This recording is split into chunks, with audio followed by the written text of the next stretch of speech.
Who has the rights to the land of Israel? Check out this clip over here with Bill Maher arguing with Oliver Stone about the current situation in Israel. So we'll watch this clip together and then talk about it. But first, hit that subscribe button over there in the corner. We'd love to stay in touch. Check this out. Israel's the only place where they had the deal on the table in 1947. Let's split up the country. The Jews were like, okay, we'll do that. We'll take half.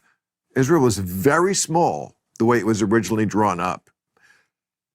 They said, no, we'll attack you and try to kill you and take it all. They failed. Then they attacked again in 56 and 67 and 73, and they are still attacking.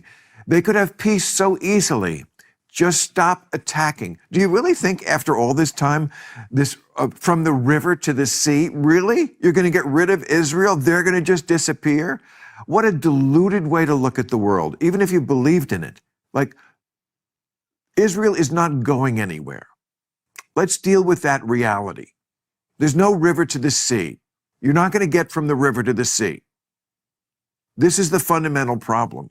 They don't ever make a deal. What does that mean, river to the sea? That's what they chant all the time. It's a way to say Israel is no more, from the river, the Jordan River to the Mediterranean Sea. In other words, we will have all that land, which you never had because, well, it goes back to the Indian problem. What do you think about our taking Indian land? Right. Well, the Jews are the Indians of that land. They were there 1,500 years before Muhammad was born. That's the way the Palestinians feel. This is factual. Jerusalem was the capital, King David's capital, in 1000 BC. Muhammad is born in 570 AD. Yes. Okay. There was a continuous Jewish population, Jerusalem. Yes. Okay, it was their But there capital. were Canaanites and Palestinians there. Well, there were cavemen before that. Sure. How do you know? You cavemen? Well, I'm sure, weren't there cavemen everywhere before they were humans? I think you're a little discriminating there.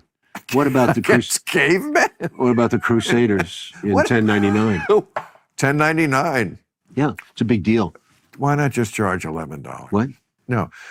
Yes, I know the taking of Jerusalem. Yeah, it was slaughtered, everything. Right. That was the Second Crusade? First Crusade. Right. Pope Innocent, is that who proclaimed that? I forgot the name, but I think it was, because I was Pope Innocent, that's a great name. It's such a great name for that, yes. But since then, every crusade failed, and this is another crusade. Now, I admit to you that this crusade it's a very complicated story, but the guilt that Germany faces is ironic that Germany ends up attacking the Hamas and saying, yeah, you're driving out, Netanyahu saying, look, 2.5 million people better get out of town now and fast. And it's never been done. The Germans wouldn't have done that in their worst day, in their worst nightmare. This is why Netanyahu is fucking too much. He's crazy that way. And I spent a lot of time with, Shimon Peres.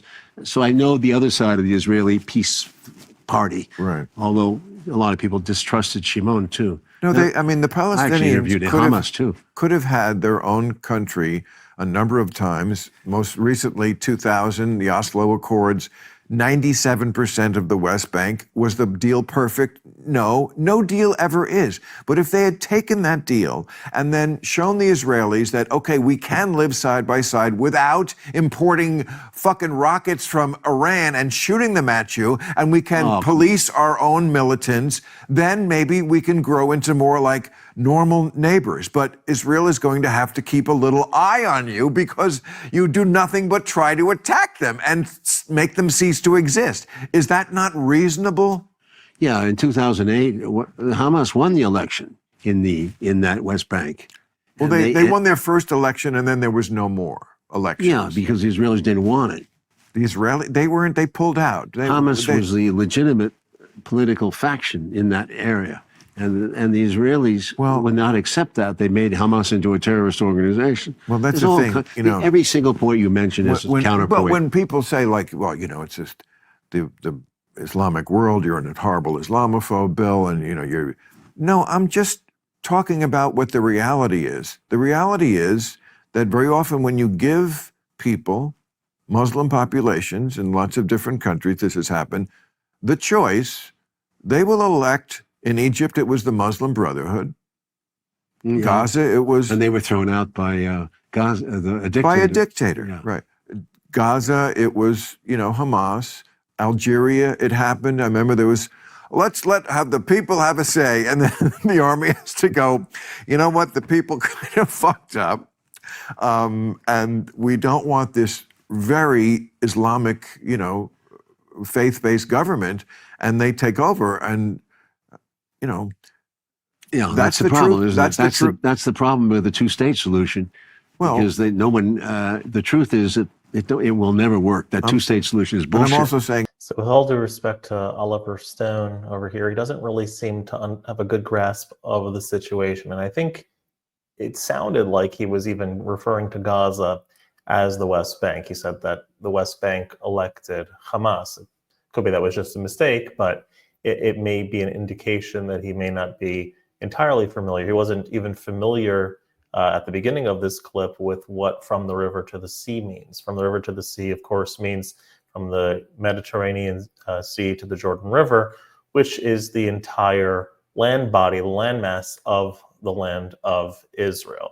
And so when people chant from the river to the sea, they mean that Israel should not exist.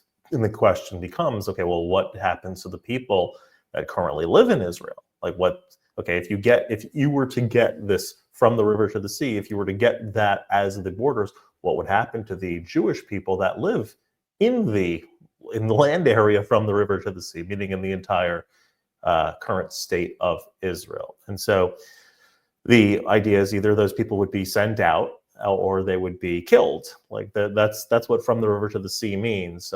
One could make the argument that Israel has perhaps better than any other claim, even from a secular vantage point, a better claim to its land than any other country does. On the one hand, there is the historical argument. There's been Jewish sovereignty documented in the land of Israel for 3,000 years. You have King David, you have King Solomon, as Bill Maher mentions over here. You have the Hasmonean kingdom. All of this is all documented. You have archaeological evidence supporting Jewish presence in the land of Israel for millennia. There has been Jewish presence in the land of Israel throughout the exile, even after the destruction of the temple and the destruction of Jerusalem. In the beginning of the exile, it was a small Jewish presence that remained in that land. And so there is a historical argument. There's also an international law argument as well. Again, talking purely from a secular vantage point. There's the international law argument where you have the Balfour Declaration in 1917, you have the UN Partition Plan 1947, you have Israel's Declaration of Independence in 1948. These are instances where the international community is telling the people that that this land is going to be designated for them to use as a country. Again, a secular argument, a secular country. Then there's also the perspective of the Jewish survival argument, right? That there needs to be some sort of refuge for the Jewish people, being that throughout the centuries of exile, since the destruction of Jerusalem, no matter where the Jewish people have landed, they wound up getting kicked out, oppressed, and so forth. There's the historical persecution of the Jewish people has sort of caused a need for a place of refuge, right? It's a self-defense that is provided as in the form of currently a sovereign nation. Again, these are all secular arguments, but with those ideas in place, you could perhaps make the claim that no country on planet Earth has a greater claim to the land in which it's lived, that has historical ties to the land, that has international law in agreement with having that land, and that has needed it because of the sake of its own survival.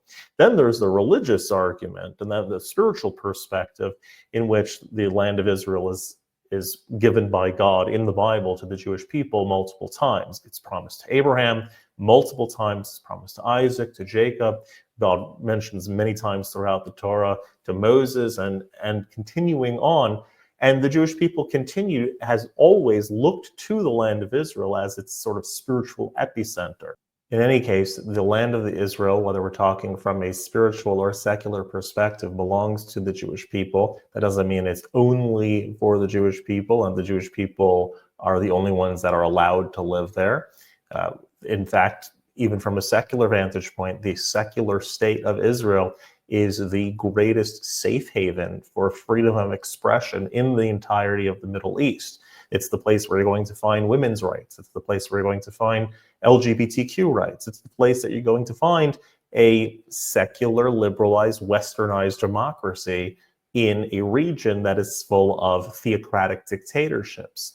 And for that reason, and if for no other reason, look just to that reason, wouldn't it be to our benefit as a secular Western country in the United States to back that country amidst a whole area of theocratic dictatorships? Wouldn't that be the place that we would want to support as a liberal democracy or as liberally democratic-minded people? Wouldn't we want to support that? So as Bill Maher said, Israel is not going anywhere. And with that in mind, that has to be the starting point for a true path forward into how this is going to operate in a peaceful way for all of the people in that region. If you like this content overall, hit that subscribe button over there in the corner. We'd love to stay in touch. Take care.